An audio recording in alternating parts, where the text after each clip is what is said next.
Gracias. El material que vamos a utilizar hoy es el mismo que utilizamos en la sesión anterior, en la cual pudimos revisar el uso de la teoría del caso a partir de la regulación que contienen los juicios que tutela el Código Nacional de Procedimientos Civiles y Familiares. Y lo que me interesa el día de hoy en esta última sesión es poder revisar algunas técnicas de litigación oral complementarias que se pueden llevar a cabo en los procesos que regula este código.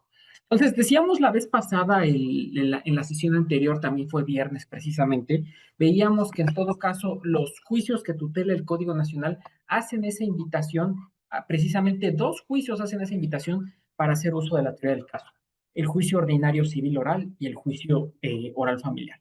En el caso del juicio ordinario civil oral, decíamos, el artículo 466 del Código señala en todo caso que una vez abierta la audiencia de juicio, el juez escuchará los alegatos de apertura de las partes para exponer su respectiva teoría del caso. Decíamos que el uso de la teoría del caso es en todo caso identificar los hechos relevantes, el elemento fáctico, identificar las pruebas que en ese momento quiero yo desahogar al iniciar la audiencia y cerrar con el elemento jurídico, la clase de acción que estoy haciendo valer.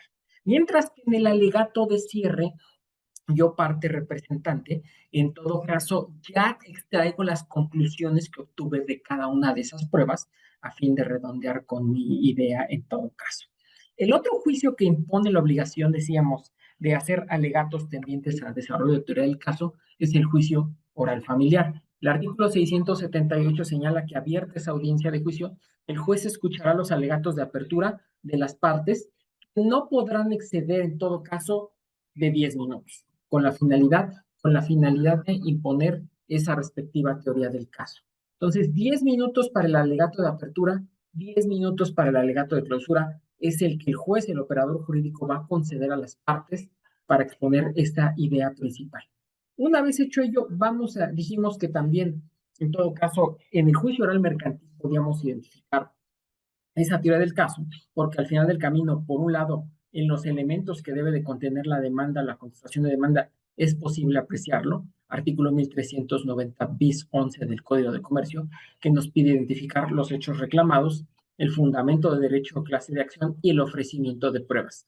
Y por el otro lado, decíamos que también cuando el operador jurídico dicta la sentencia, artículo 1390 bis 39, al señalar que expondrá oralmente y de forma breve el fundamento de derecho, de hecho y la motivación, la consideración que tuvo para cada una de las pruebas. Y por último, decíamos, dentro del juicio de arrendamiento, el juicio oral laboral ya contemplado, perdón, es posible también identificar en cierta medida la existencia de una teoría del caso por la que el artículo 873A nos pide la exposición clara de los hechos, el fundamento de derecho y, en todo caso, la consideración de las pruebas.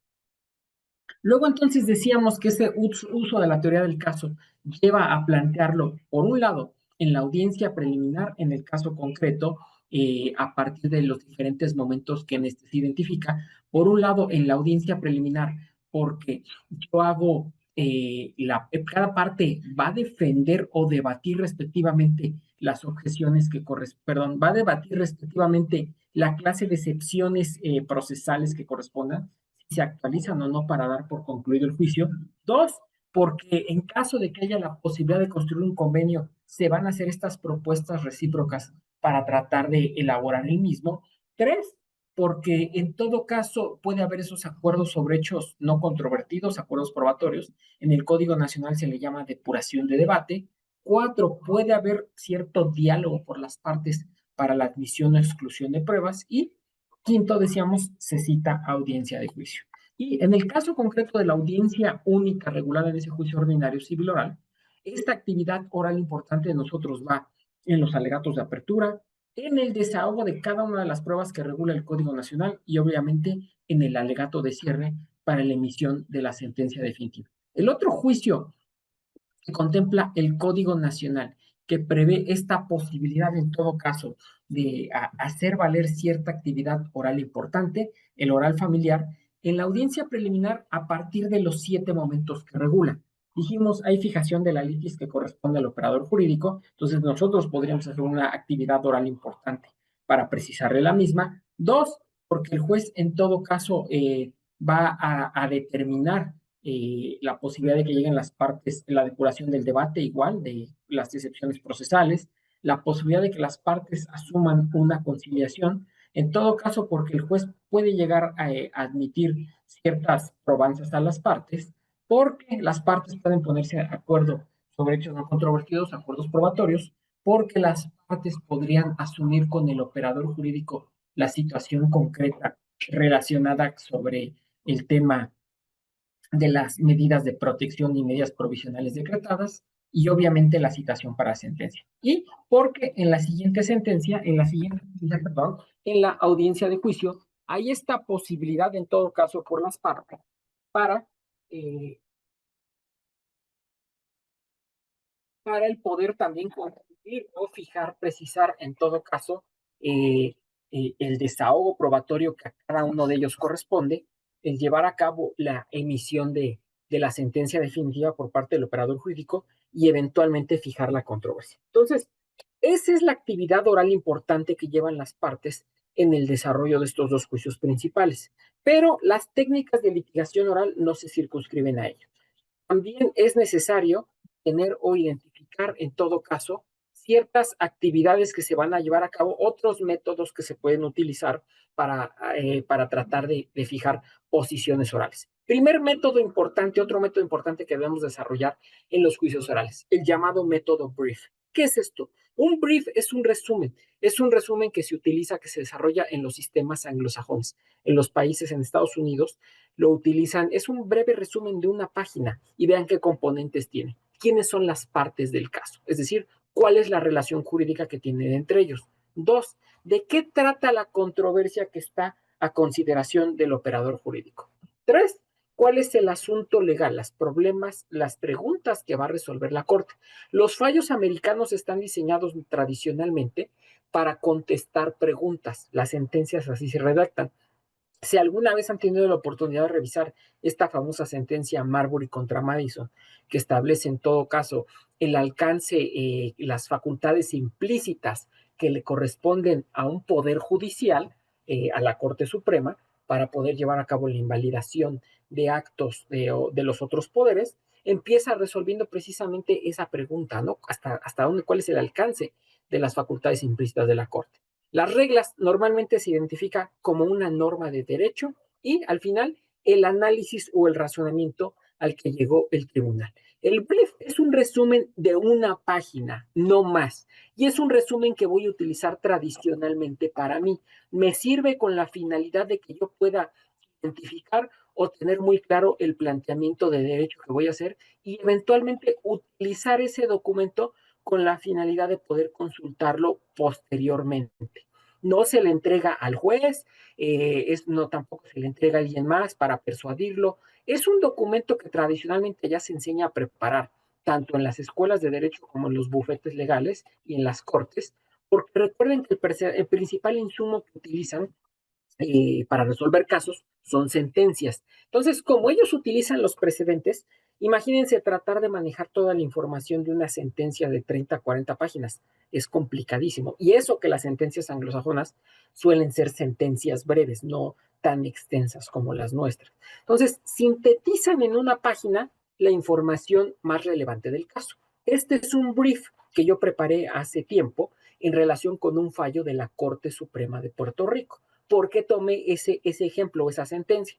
Porque la Corte Suprema de Puerto Rico, su sistema jurisdiccional es un sistema anglosajón, con la ventaja para nosotros de que los fallos son en idioma español. Entonces, si ustedes quieren adentrarse, quieren empezar a conocer cómo razonan, cómo resuelven las cortes anglosajonas y precisamente cómo se lleva a cabo ese uso de diferentes técnicas de litigación oral, lo que se conocen como reglas de evidencia, ese es un ejemplo típico, ir y buscar en Google sentencias de la Corte de Puerto Rico, porque al final del camino el sistema es el mismo que el de cualquiera de los estados de la Unión de Estados Unidos, pero en un idioma español. ¿Cómo está preparado este brief, este resumen de esta página, de una sola página que yo elaboré a partir de este caso, perdón? Las partes. Están identificadas las partes de la controversia.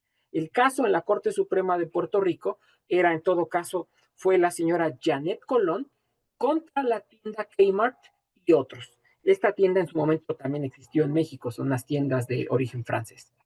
El certiorari se refiere, es el número de expedientes que se le asignan a las cortes anglosajonas en relación con lo que más se asemeja a nuestra facultad de atracción. El caso, el número de expediente que corresponde y la fecha de la sentencia. Esta es una sentencia resuelta el 26 de junio de 2021. ¿Cuál es el conflicto? ¿Cuál es el punto controvertido? El día 19 de diciembre del 96 a la señora Janet Calón le cayeron cajas encima que el personal de la tienda Kmart había colocado entre los pasillos donde las personas transitaban. La pregunta a resolver es, ¿tiene esta tienda Kmart la obligación de pagar daños y perjuicios a la señora Janet Colón, a su esposo y a la sociedad de gananciales con motivo del accidente ocurrido ese 19 de diciembre del 96? La decisión que asumió la Corte Suprema de ese estado, de Puerto Rico, fue revocar un fallo anterior del Tribunal de Circuito de Apelaciones y condenar a la tienda a pagarle a la señora la cantidad de $60,000 por daños y angustias mentales, adicionalmente a pagar a su esposo $15,000 por lucro cesante y a pagar a la sociedad que ellos conformaban $864 por tratamientos médicos. La regla es la norma que existe en el derecho de Puerto Rico para resolver estos casos. Es un artículo 1802 del Código Civil que señala que cuando una persona por un hacer una acción o un dejar de hacer una omisión le causa un daño a otro interviniendo culpa o negligencia, tiene la obligación de indemnizarlo siempre que están presentes tres componentes. Uno, el daño físico o emocional. Dos, que ello sea consecuencia de la acción culposa o negligente. Y tres, el nexo causal entre el daño o entre el accidente y el daño sufrido. Luego entonces el razonamiento de la conclusión es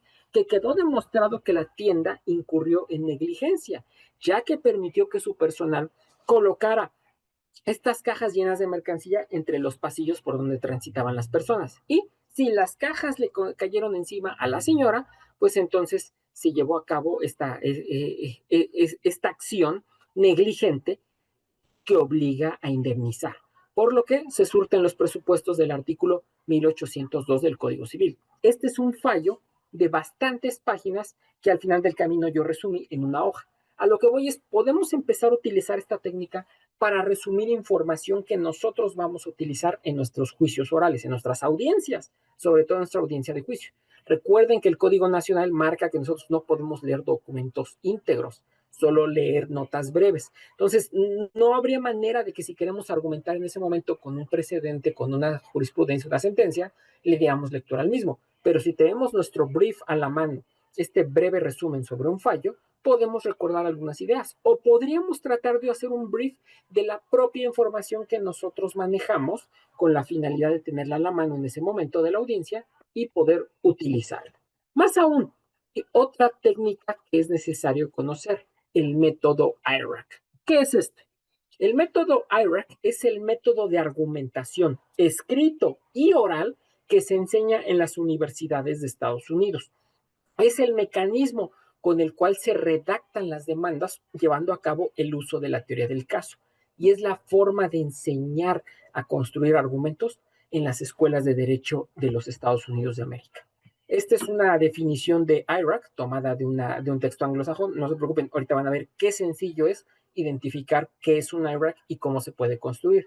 En todo caso, es un argumento que lleva implícito por primer paso identificar un problema, como segundo paso establecer una regla, como tercer paso aplicarlo y como cuarto paso llegar a una conclusión. IRAC es una palabra anglófona de cuatro, a su vez es un resumen, es un acrónimo, mejor dicho, de cuatro palabras anglófonas: issue, rule, analysis y conclusion, donde issue es un asunto a resolver, rule es una norma de derecho, el análisis que va a llevar a cabo el tribunal y la conclusión a la que yo voy a llegar después de analizar, de considerar la situación jurídica concreta.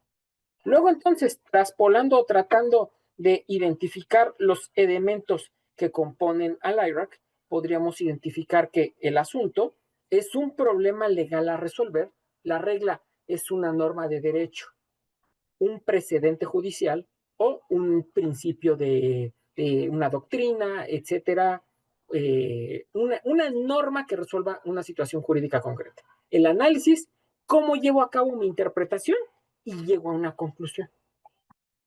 Este fallo que utilicé hace un momento en un brief, en un breve resumen, este caso de la Corte de Puerto Rico, que ya vimos, que ya entendimos, lo voy a volver a tomar para construir argumentos IRAC a favor, argumentando la responsabilidad de la tienda y excluyendo a la tienda de responsabilidad por el otro lado. Ustedes van a ver que es posible sostener las dos posiciones concretas a partir del mismo caso.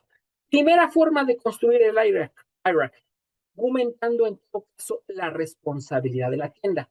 ¿Cuál es la pregunta concreta que yo voy a resolver?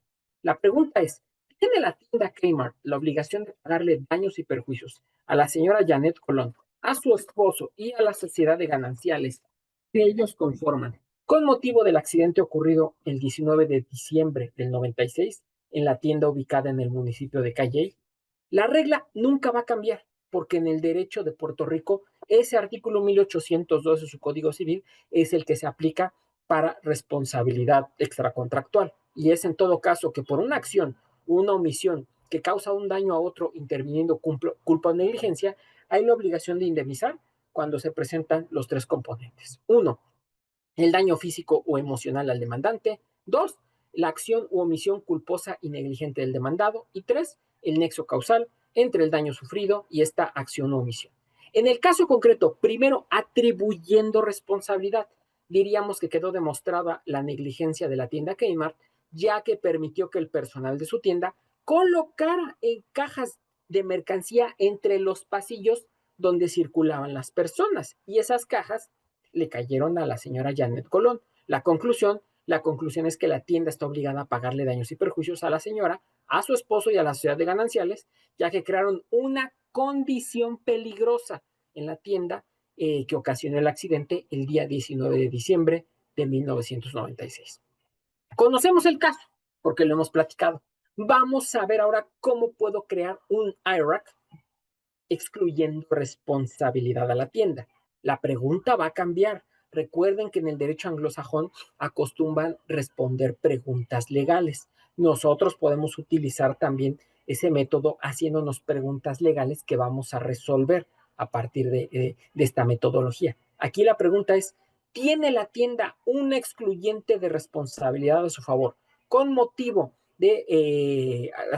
con motivo del accidente ocurrido el día 19 de diciembre del 96 en la tienda ubicada en el municipio de Cayey?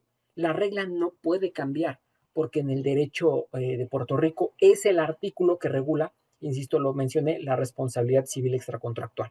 En el momento en que hay daño físico o emocional con motivo de una acción culposa o negligente y se presenta un nexo causal entre el daño y la acción, se tiene la obligación de indemnizar.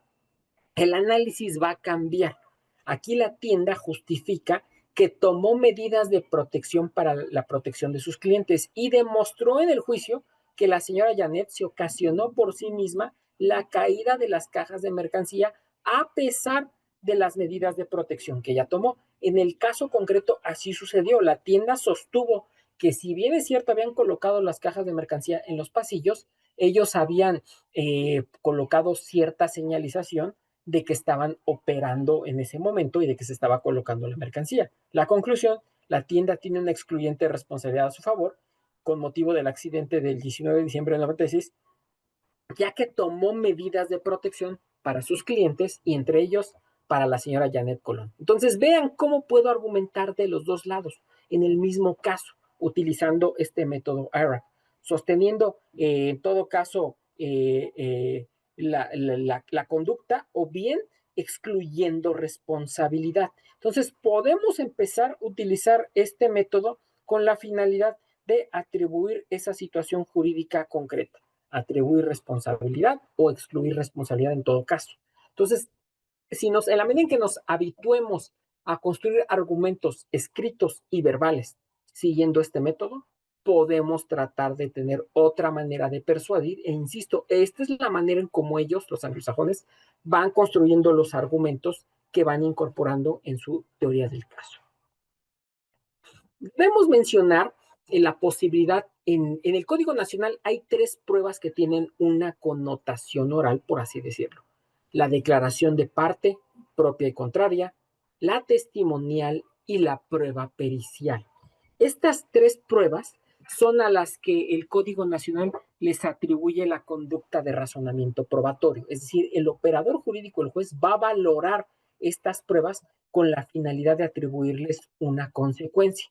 Y al final del camino, estas tres pruebas son pruebas que implican un interrogatorio a un sujeto específico. Lo que las hace diferentes es quién es el sujeto interrogado en cada una de ellas.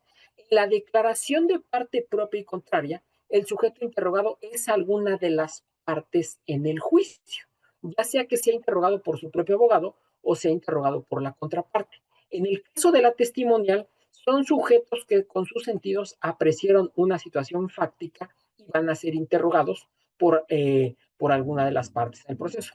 Y en el caso de un perito, es un sujeto que tiene conocimiento científico sobre un arte, una industria o un oficio específico y que va a ser interrogado por las partes, por la parte que lo presenta y a su vez contrainterrogado por la otra parte con la finalidad de restarle credibilidad e idoneidad a su testimonio, a sus conclusiones. Entonces, estas tres pruebas, como se desarrollan de forma oral, la declaración de parte propia y contraria, la testimonial y la pericial, admiten la formulación de objeciones, es decir, de atacar que carezca de formalidad, que no sea legal, en todo caso, la redacción, la manera de hacer esas preguntas en específico.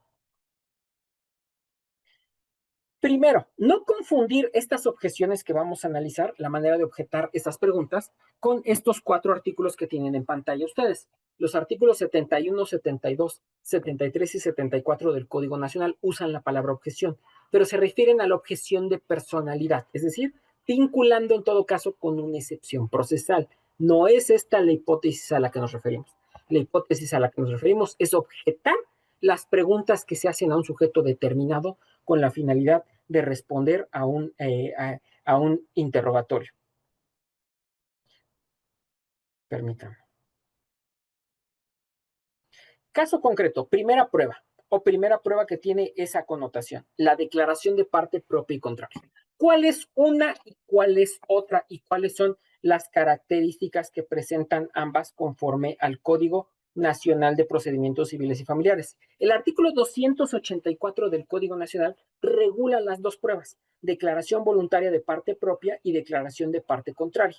Para esta prueba es un interrogatorio que se hace de forma personal en la audiencia de juicio a alguna de las partes del proceso sobre hechos controvertidos que le sean propios o no. La diferencia específica es que en la declaración voluntaria de parte propia es el propio actor interrogado por su abogado o es el demandado interrogado por su propio abogado, mientras que la declaración de parte contraria es una prueba cruzada.